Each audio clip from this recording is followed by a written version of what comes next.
ჩვენ ბოლო 2 თვე არის მიხეილ სააკაშვილთან ერთად ძალიან ინტენსიურად მუშაობთ პარტიის რეფორმირების გეგმაზე, ყველა იმ სირთულეების და გარემოებების გათვალისწინებით, რა რეალობის წინაშე დგას არა მხოლოდ ნაციონალური მოძრაობა, არამედ ზოგადად ოპოზიციური სპექტრი, პოლიტიკური პარტიები, გულისხმობ მათ შორის საკონსტიტუციო სარჩელს, რომლის მიხედვითაც პოლიტიკური პარტიები და მათ შორის ნაციონალური მოძრაობა უნდა აიკრძალონ, ამიტომაც მთელი 2 თვიანი ეს მუშაობა მიხეილ სააკაშვილთან ერთად დეტალურად იმაზე, როგორ უნდა გადაეწყოს პარტია, რა უნდა მოხდეს, თუ პარტიას გააუქმებენ და დიდი შანსია იმისი, რომ გაუქმდეს, როგორ უნდა გააგრძელოს მუშაობა, ხო?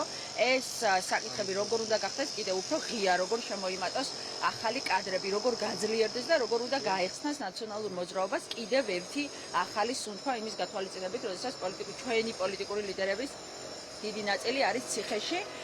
ამაზე მუშაობა ინტენსიურად ამ თვეების განმავლობაში მიმდინარეობდა მიხეილ სააკაშვილთან ერთად, პოლიტიკურ საბჭოსთან ერთად, პარტიის წევრებთან ერთად, მათ შორის სიახლე ჩვენთვის ნამდვილად არ ყოფილა გუშინდელი მიხეილ სააკაშვილის პოსტი ნანუკასთან დაკავშირებითაც ჩვენ მივესალმებით, რა თქმა უნდა, ნებისმიერი ახალი კადრის შემოსვლას ნაციონალურ მოძრაობაში, იმიტომ რომ ეს ნაციონალური მოძრაობის სიძლიერის ნიშანია, როდესაც მიუხედავად რეპრესიებისა, ნაციონალური მოძრაობა ივსება კიდევ ახალი კადრებით, მით უმეტეს ნანუკას შემართება და ნანუკას საქმიანობა პარტიისთვის იქნება ხელშეწყობი იმისთვის, რომ პარტიამ გაატაროს ყველა ის რეფორმა, რომელიც მნიშვნელოვანია იმისთვის, რომ ნაციონალურ მოძრაობას გაეხსნას კიდევ ერთი ახალი სუნთქვა. იმიტომ რომ იმ ფაქტორებს მე როდესაც ვსაუბრობ ფაქტორებზე და სირთულეებზე, აქ გულისხმობ იმ მოცემულობას, რა მოცემულობის წინაშეც ჩვენ ვდგავართ და საკონსტიტუციო სარჩელს, რომლის მიხედვითაც პარტია შეიძლება აიკრძალოს. შესაბამისად, ჩვენ ასევე რომ გავიმარტო და სპეკულაციებს არ ქონდეს ადგილი, ეს აუცილებლობა დადგა იმიტომაც, რომ 2 წელი სრულდება უკვე ბოლო ყრილობიდან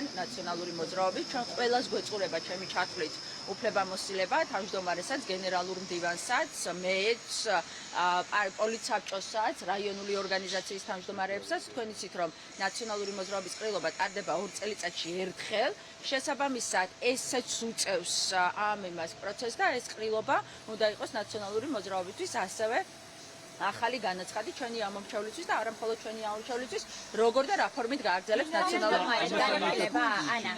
იცით რა, მე ნანუკა ჟორჟოლიანთან დაკავშირებით, ხა ის უნდა გკითხოთ ნანუკას, ხო? მე დეტალებზე ვინ შეიძლება იყვნენ ეს ადამიანები არ ვისაუბრებ, ეს ყველაფერი არის ყრილობის ექსკლუზივი, ამიტომაც ყრილობაზე ჩვენმა ამომრჩეველმა უნდა გაიგოს პირველ რიგში, ჩვენმა ამომრჩეველმა უნდა დაინახოს და შემდეგ გახდეს თქვენთვის საჭირო. მიხეილ სააკაშვილის პოსტიდან გამომდინარე ვკითხავთ, რა რეაქცია ჰქონდათ ამაზე, ასე ვთქვათ, ძველ წევრებს. აპირებ თუ არა ასე ვთქვათ, ასპარეზი დაუთმოთ, ახლების მნიშვნელობაზე იყო სწორედ პროგრამა. ვინ არის ძველი და ვინ ახალი, რომ გამიმარტოთ პარტიაში მე ძველი ახალ თაობას, ახალ წევრებს უნდა დაეთმოთ.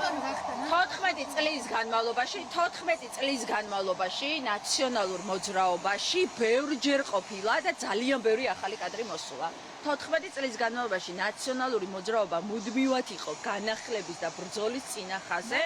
ნაციონალურ მოძრაობაში მოსულა ძალიან ბევრი ადამიანი, ვიღაცა დარჩენილა, ვიღაცა წასულა, ვიღაცამ ვერ გაძლო, ვიღაცა ამ ბრძოლას გამოეთიშა, ვიღაცამ ამ ბრძოლაში გაძლო. 2012 წელს მეც ახალი კადრი ვიყავი, როდესაც როინგრეოდა ისეთ პარტიაში რომ მოვედი. ამიტომაც ეს საკითხი არ დგას, საკითხი ყოველთვის განახლების დროს ნაციონალურ მოძრაობაში იდგა შემდეგნაირად, რომ ყველა ადამიანი ძველი იქნება თუ ახალი იქნება არის ნაციონალური მოძრაობის სიძლიერე, ძველი გამოცდილების გათვალისწინებით, ახალი კადრების შემომატებით ნაციონალური მოძრაობა გააგრძელებს ბრძოლას და იქნება ბრძოლის წინახაზე ბიძინა ივანიშვილის წინააღმდეგ. ამასთან დაკავშირებით ახალი კადრია ნანუკა ჟორჟოლიანი თუ ძველი? ხო და გიპასუხოთ. ხო? კი ბატონო, ერთი კითხვა. ეხლა ყველას აქცენტი მიხეილ სააკაშვილის პოსტში გამახვილებული იყო ახლებს. მათ შორის მანამდე იყო ბევრი კრიტიკა. მეგობრებო, შეხედეთ, ეხლა ერთი წუთით ნახე, გავიგე, ყველას ერთი კითხვა გაქვთ. მივხვდი თქვენი ხაზი რა არის პროპაგანდისტული არხების. ეხლა მაცადეთ რომ გიპასუხოთ. ნახეთ, პირველი ჩემი კითხვა, დაუბრუნდით იმას, რაც გიპასუხეთ. ნაციონალურ მოძრაობაში 14 წლის განმავლობაში ყოველთვის იყო განახლება ყოველთვის ემატებოდნენ ახალი კადრები და ეს მხოლოდ აძლიერებდა ნაციონალურ მოძრაობას. ამიტომ კიდევ ერთხელ ნანუკას შემოერთება იქნება ახალი სიცოცხლის გახსნა ნაციონალური მოძრაობისთვის, ნებისმიერი ახალი ადამიანი, რომელიც დაემატება ნაციონალურ მოძრაობას, ეს არის ნაციონალური მოძრაობის სიძლიერე, შესაბამისად იმ გამოწვევების, იმ სირთულეების ფონზე, რაც პარტიას ობიექტურად აქვს, როდესაც ბიძინა ივანიშვილი გვიპირებს გაუქმებას, პარტიამ უნდა ანახოს თავის ამომრჩეველს, როგორ აგრძელებს ბრძოლას. ხო, აი მაქსიმუმ აგვისტოში თუ ვადებს გადავითვლით ახლა საკონსტიტუციო ხელმეორედ რო შეიტანეს, მაქსიმუმ აგვისტოში უკვე ნაციონალურ მოძრაობამ უნდა გაიგოს უქმდება თუ არ უქმდება, ხო? ამის ნაციონალური მოძრაობისთვის ნანუკა ჟორჟოლიანი. მე კიდევ ერთხელ გაგეცით ის პასუხი, რაც შეხედეთ კიდევ ერთხელ. ჩემი პასუხი არის ის, რაც მე ახლა გაგეცით. მე არ მაინტერესებს პროპაგანდისტული არხების ჩაკითხვები, მე მათ შორის ველაპარაკები ჩემს ამომრჩეველს საქართველოს მოხალხეებს. ხო და გავიგე თქვენი მიზანი რა არის, გავიგე. ჩემი მიზანი არასოდეს ნაციონალურ მოძრაობა, არა, ერთი წუთი თქვენ გიარებარებ, თქვენ მოხვედით უკაცრავად კომენტარზე. ხო, ანოზე შეგეძლოთ, არა, ერთი წუთი და ანოზე შეგეძლოთ არ მოსულიყავით, მე არ დამიბარები ხარ ნამდვილად. ეს ერთი წუთი, კიდევ ერთხელ პასუხობთ, ჩემი კომენტარი იხილეთ და როგორიც არ უნდა იყოს თქვენი ჩაკითხვები პროპაგანდისტული არხი და საიტკენაც არ უნდა მიყავდეთ, ჩემი პასუხი რჩება იგივე. ისაუბრა პარტიის განახლებაზე. თქვენ ეს როგორ გაიგეთ? როგორც ისევე როგორც 14 წლის განმავლობაში, რას ნიშნავს 14 წლის განმავლობაში რამდენი განახლება ყოფილა ნაციონალურ მოძრაობაში? ხალხო, ნახეთ. რამდენი ყველა არჩევნების წინ ნაციონალურ მოძრაობას ემატებოდნენ ახალი ადამიანები. ყოველთვის ყველა არჩევნების დროს. სადმე ვინმე გაწეულა ძველი ამ პროცესში? უკავშირდება თუ არა. სააკაშვილის ეპოქა მანამდე კრიტიკა. ანიანზე მაინტერესებს ნაციონალური მოძრაობა. ერთი წუთი ეს თემა რო დავასრულოთ. ეს თემა შემდეგ. შეხედეთ, ეს თემა არის კი ბატონო. ანუ მიხეილ სააკაშვილი მანამდე არაერთხელ წერდა პოსტებში, რომ ოპოზიციას არ ჰქონდა სწორი ტაქტიკა, სხვა უწუნებდა. მათ შორის საუბარი იყო მინიშნებები თქვენ პარტიის ლიდერზე, პარტიის წევრებზეც. ანუ ვის პარტიის ლიდერზე? ნაციონალური მოძრაობის. ვის ნაციონალური მოძრაობის? ბევრი პარტიის ლიდერი ყავს, ვის მითხარი? ნაციონალურ მოძრაობას, ანუ თავმჯდომარეზეა საუბარი ამ შემთხვევაში. ფინანზე მეკითხები? ფინანზე მანამდე იყო სხვადასხვა ლიდერები, რომელსაც კრიტიკა მიემართებოდა, ასეთი პოზიციები. კიდევ ერთი, მე ამასთან დაკავშირებით თქვი, პირველი მე ხო თქვი, კიდევ ერთხელ გეუბნებით, რომ რაც თქვი, გავიმეორებ იგივეს, რომ მიხეილ სააკაშვილის პოსტიდან არაფერი ახალი არ ყოფილა. ნაციონალური მოძრაობა ბოლო 2 თვე არის ჩვენ ძალიან აქტიურად მიშასთან ერთად მუშაობთ პარტიის რეფორმირების და განახლების გეგმაზე. განახლება ნაციონალურ მოძრაობაში 14 წლის განმავლობაში თქვენი კითხვის საპასუხოდ რო გიპასუხოთ, ყოფილა უამრავი ახალი კადრი მოსულა, მაგრამ ამას პირიქით გაუძლიერებია ნაციონალური მოძრაობა. იმ სირთულეების, იმ გამოწვევების გათვალისწინებით, რის წინაშეც ნაციონალური მოძრაობა დგას და აქ მხოლოდ გულისხმობ იმას, რომ ჩვენ გვემუქრებიან, რომ აკრძალავენ და გაგვაქრობენ პოლიტიკური სპექტრიდან, ამის გათვალისწინებით ნაციონალური მოძრაობამ უნდა შეიძინოს ბრძოლის კიდევ ახალი სიცოცხლე. ამიტომ ეს პროცესები უკავშირდება მხოლოდ ამას, აქედან ვერ გამოაცხობთ ვერანაირ ინტრიგას, რაც შეეხება ბოკუჩავას გადაყენებასთან დაკავშირებით. მე გითხარით და შეგიძლიათ ნახოთ ნაციონალური მოძრაობის წესდება. ყოველ 2 წელიწადში, მათ შორის მეც ანაწიφლიდესაც, როგორც პოლიცსაბჭოს წევრს, უფლებამოსილება ამომეწურება სულ რაღაც რამდენიმე დღეში.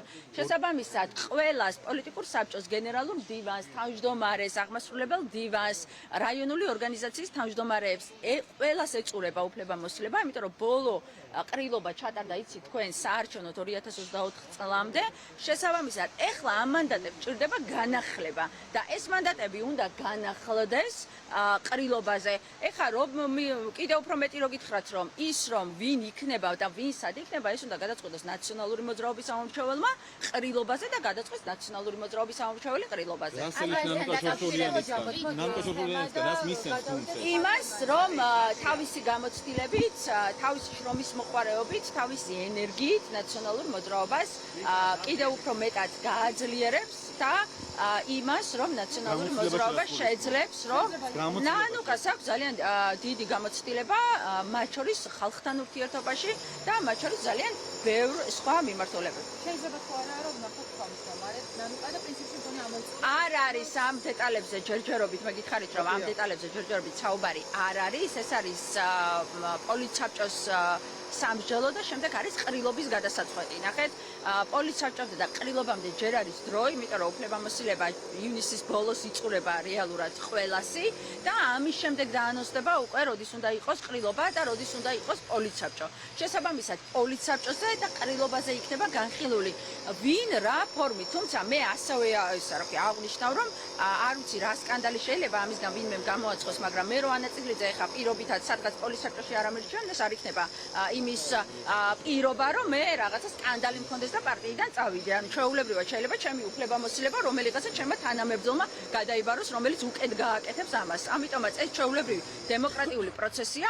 უბრალოდ ამას ბევრი ცდილობს რომ ყველას თავისი მიზანია თამაში სკანდალი რატო უნდა მოძებნოს, მაგრამ მათ შორის ოპოზიციურ სპექტრს ბევრი ვიღაცებისთვის ეს წარმოუდგენელია, იმიტომ რომ ნაციონალური მოძრაობა მიუხედავად იმისა, რომ ხშირად შეიძლება დამამძიმებელი ფორმით, მაგრამ ერთადერთი პარტია არის, სადაც ტარდება ყოველ 2 წელიწადში ერთხელ ყრილობა, იცვლება მათ შორის ამორჩეული საჯარო მონაწილეობით თავმჯდომარის და ყველა რგოლი. და კიდევ ერთხელ ვიმეორებ, არ არის აქ მარტო თავმჯდომარეზე საუბარი, ყველას გვეწურება უფლებამოსილება, გენერალურ მდივანსაც, ანუ პეტრეცის კარიშვილსაც, თავმჯდომარესაც თინა ბოკუჩავასაც, პოლიტიკურ თავმჯდომარესაც ლევან ხაბეიშვილსაც, რომელიც ციხეშია, პოლიტიკური საბჭოს ყველა წევრს, სამდივნოს ყველა წერს, რაიონული თავმჯდომარეები, ყველა რაიონული ორგანიზაციის თავმჯდომარეს და სწორედ ამიტომაც ჭირდება მეგრე შემდეგ ყრილობა, რომ ხელახლა ეს მანდატი და ნდობა ამორჩეველმა მისცეს იმ შემადგენლობას, რა შემადგენლობასაც ნაციონალური მოძრაობის